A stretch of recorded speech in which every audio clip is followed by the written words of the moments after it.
waxaan rabaa hor iyo horaan inaan mahad gaara u jeediyo shacbiga Soomaaliyeed kana raali geliyo dii wax un dhibaato ah ama murugtii iyo walwalkii ayaamahan asmadan jirtay ayna soo martay ay adkaysigeeda ay yeesheen waxaan ka codsanayaa in arintaasi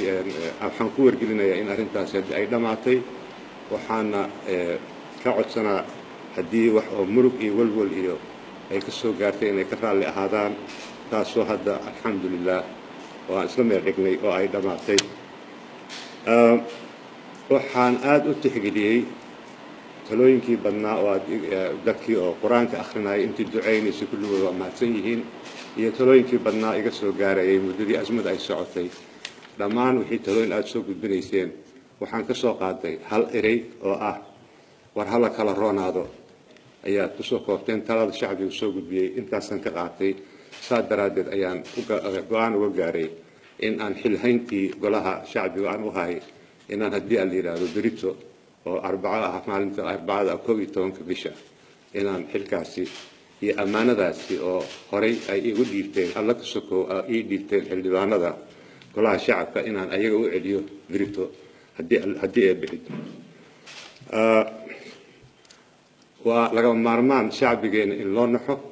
ma qaadi karo shacbigeena in markaa murugo badan iyo dhibaatooyin badan lagu sii eego ma qumana saa daraadeed waxaan go'aansanay in arintaasi aan uga roonaano waxaa kaloo aan rabaa in aan martaa kulligooda ku baraarujiyo ama xusuusiyo Soomaaliya iyo dawladnimada Soomaaliyeed annagoo dhan way naga wada weyn tahay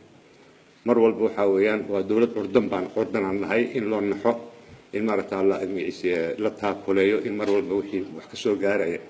in martaa shakhsi ahaan wixii ah la hilmaamo danta guud iyo wanaagga guud ee Soomaaliya in laga raaco ayaa laga maarmaan ah ma aan doonayno in dhibaatooyinkii laga soo baxay muddooyinkii ku meel gaarka ah iyo arrimihii guulihii in lagu noqdo iyo guulihii aan gaarnay oo la baabi'iyo waa arrin aan loo adkaysan karin marna aan yeeli karin arrinta kale oo aan weligay ilaa Agoosto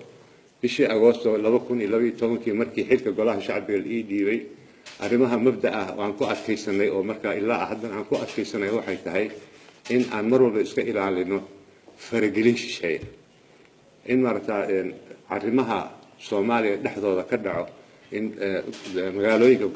magaalo madaxyada dalalka aan dariska nahay in loo aado arrintaasi ma ogolin wixii mushkilo ah waxaanu leenahay golo shacbi oo shacbiga ka wakiil ah gaari kara go'aankii uu rabo alla ka sokoon ayaga uga sareeya Soomaaliya mushkiladeeda Soomaaliya xallin karta faragelin shisheeye ida loo ordaayo waan ka soo horjeednaa mana yeelayno annaka dhamaysan karno Soomaaliya ayaa waxa garaad u leh garanaya shacbiga Soomaaliyeed iyo wakiiladiisa dawladdiisa iyo madaxdiisa marka saa daraadeed waxa weeyaan waan ka sariiganay waan ka gadoodnay waan ka diidnay in marka faragelin shisheeye ay soo gasho xaalkeen annaka dhamaysan karno warka idinku badin maayo waxaan si gaar ah ugu mahadcelinaa dhalinyarada Soomaaliyeed ee jaamiciyiinta ah oo inta telefoon soo diray mar walba iga weydiinay qodobka maxaa lagu dhaqmo way sida maxaa loo yeeri waayay marka ayagana inay arkaan in dimuqraadiyada dhaqanka dimuqraadiyadeed oo aan hirgelinay ilaa ay hadda aanu gaarnay shacbiguna dhadhamiyay in banduuq aan lagu hadlaynin mar walbana dood wada xaajood iyo codayn lagu kala baxayo inay arkaan in mar walba nabad iyo ilaalin qaanuun iyo dastuur iyo sharciga aan dejisanay shariicada islaamka iyo dhaqanka suuban ee Soomaaliyeed in mar walba la tixgelinayo oo madaxdii Baritaan dhalinyaro waxaad yeelaysaa mar walba waxaa furan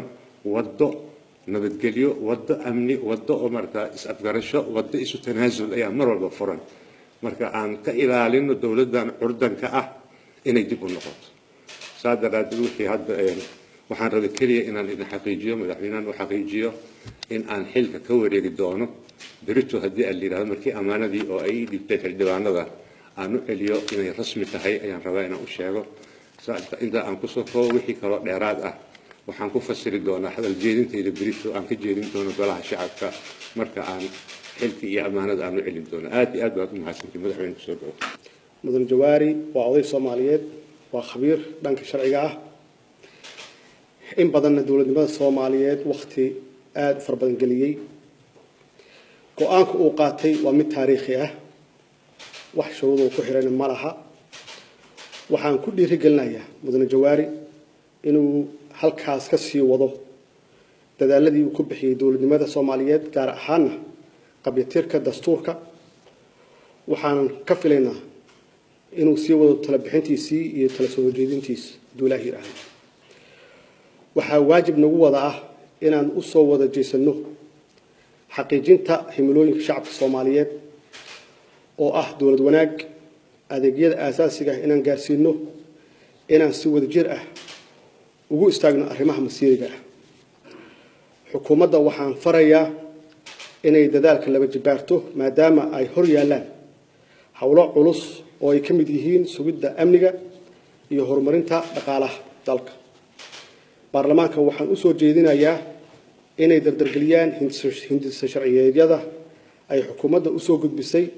oo ahmiyad weyn u leh dalka waxaan kaloo aan halkan aan ku raahdan ugu baaqayaa baarlamaanka inay kor joogto ah ku sameeyaan xukuumadda iyo laamaha kala duwan ee dawladda waxaan shacabka Soomaaliyeed ugu baaqayaa inay garab istaagaan dawladda ayna la shaqeeyaan hay'adaha amniga ah si loo xaqiijiyo nabadgelyada dalka dawlad aysan shacabku garab taagnayn ma shaqeyn karto waxaana ku boorinayaa shacabka guud ahaan inay kaalintooda qaataan haddii Ilaahay yiraahdo. Wassalaamu calaykum waraxmatullaahi wabarakaatuh.